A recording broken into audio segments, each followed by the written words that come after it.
Hi. Buying your first photography camera is very overwhelming. The entire purpose of this video is to help navigate you through the photography camera equipment ecosystem. When I first bought a camera, it was very overwhelming and very confusing. So this video is going to walk you through 5 things that you need to know when buying your first camera so that you can make an educated decision. Then, down in the description, I'm going to link my personal recommendations for cameras to buy for your first camera. So who am I and why am I qualified to tell you what camera to buy? Let's get through this really quickly. My name is Minty, that's my nickname. My actual name is George. Been a photographer for over 10 years, of which 2 of those I did professionally as a campaign photographer. I left that field to be able to pursue this creatively, so instead of chasing money through photography, I decided I wanted to do it for fun and enjoyment versus just non-stop work. So, with that being said, here's some of my photos.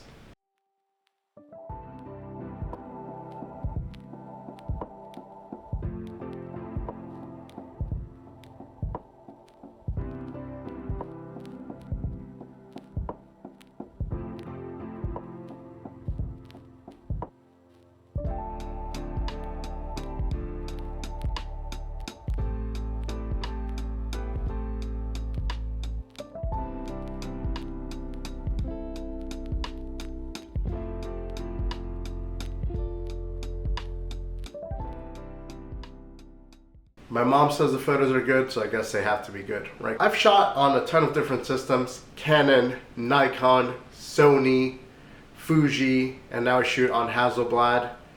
I think that's it. I think those are the 5 systems I've shot on. Oh, actually Lumix and Panasonic as well. So I've shot on a lot of different systems, so I've been able to test out a lot of different bodies over the years. Number 1. You don't need an expensive camera to take good photos. Let me give you guys an example. Recently, I went out to a thrift store and bought this Fuji J20 to take some photos just for fun. And frankly, it's a 10 megapixel camera, but I'll show you guys the photos and you can tell me for yourself what you think of them. This camera sucks in low light because I know that's its limitations. Any camera will suck in low light, even the best cameras. They better compensate for low light, but they will suck. But as long as I'm not shooting against the sun aggressively, and I know this camera's limitations, it'll do just fine. So I guess that's one of my first tips. When shooting with your first camera, if you have a lower grade camera, learn its limitations and adapt to those, and you will still get amazing photos. Tip number 2, don't stick with the kit lens if it came with a kit lens. When I got my first camera, which was a Canon T5I, I stuck with a kit lens and I was always so confused why my photos didn't look like any of my other friends.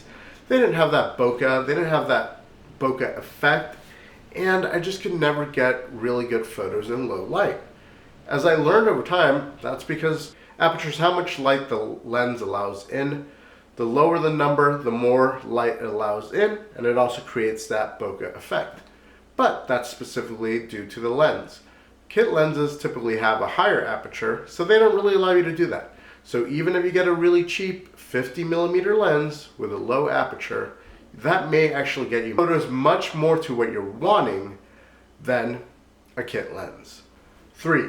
Whatever camera you get, make sure it can shoot RAW. I think RAW is single-handedly one of the most important things when you're shooting photos. When I first got a camera, I didn't really understand what that meant. But all it really means is that the files you're taking are capturing a lot more data, so whenever you decide to edit those photos, RAW basically allows you to tweak a lot more information, a lot easier, and it really just creates a much better image. If you overexpose an image, you can bring down the highlights. If you underexpose, you can bring up the shadows. But you could also do that in JPEG, but it's not going to give you the same result, and your photos are going to look a lot more flat and more compressed. So, whatever camera you get, make sure it can shoot RAW. Whenever possible, buy used. Buying used gear is not as scary as you would think.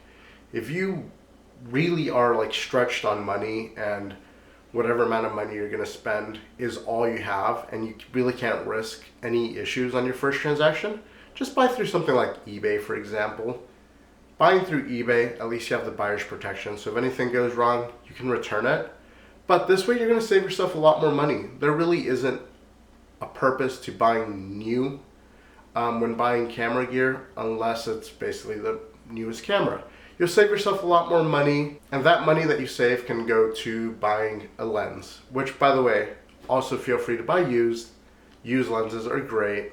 Just make sure that the lens looks and is in great condition so that your images are not affected by a used lens. 5. My last tip is make sure to figure out exactly what kind of photography, or if you want to also do video, then make sure that camera suits that. When doing video, the most inconvenient thing is having a camera that doesn't have a tilt screen that you can see, because then it becomes really inconvenient. For example, I'm shooting this on a Fujifilm X100VI and it doesn't have a tilt screen that I can look at, so I have to use a phone app to connect. It still works, but I can tell you it's a lot less convenient. So if you're going to be doing video, make sure you get a camera that suits that. For example, I love the A7 IV, but that's obviously on the more expensive side. A7 III is also a great option. Super budget APS-C, the T5I. That camera you could get for like 180 bucks for just a body. Great overall camera, and it has a tilt screen, so really good for video. I want to end this video by saying don't get too caught up on camera gear. Camera gear does not make the photographer. Talented photographers still use super outdated equipment because they strongly believe, some of the best photographers strongly believe, that they don't need to upgrade all the time. If they're capturing the images they want on their older gear, they're still going to be using it. A lot of photographers are still running the 5D Mark IVs, and these cameras have been out for over 10 years. So, like I said, don't get too caught up on camera gear. Spend some time educating yourself on photography, watching educational videos, learning the importance of aperture, learning the importance of your f-stops, learning about how lighting affects different things. Honestly, most cameras in good lighting will do just fine. So, like I really said, just don't get too caught up in the gear, because if you spend all that energy into learning and further advancing your skill set and just going out and taking photos, you will be a much better photographer than a starter with the top of the line gear. It's just a reality of it. Gear doesn't make the photographer. Gear is a tool that helps the photographer further advance. Basically, it further emphasizes their skill set. And what I mean by that is you're not going to get a beginner archer with a competition bow. It's not going to be of any use to them. So as you advance your skill sets, gradually scale up your gear. And that'll be the best way to approach this. Have fun with photography. Be passionate about what you do. And if you guys have any questions, feel free to leave them down below in the comments. I hope this video helps some of you. Once again, I will put my specific recommendations for camera bodies down below.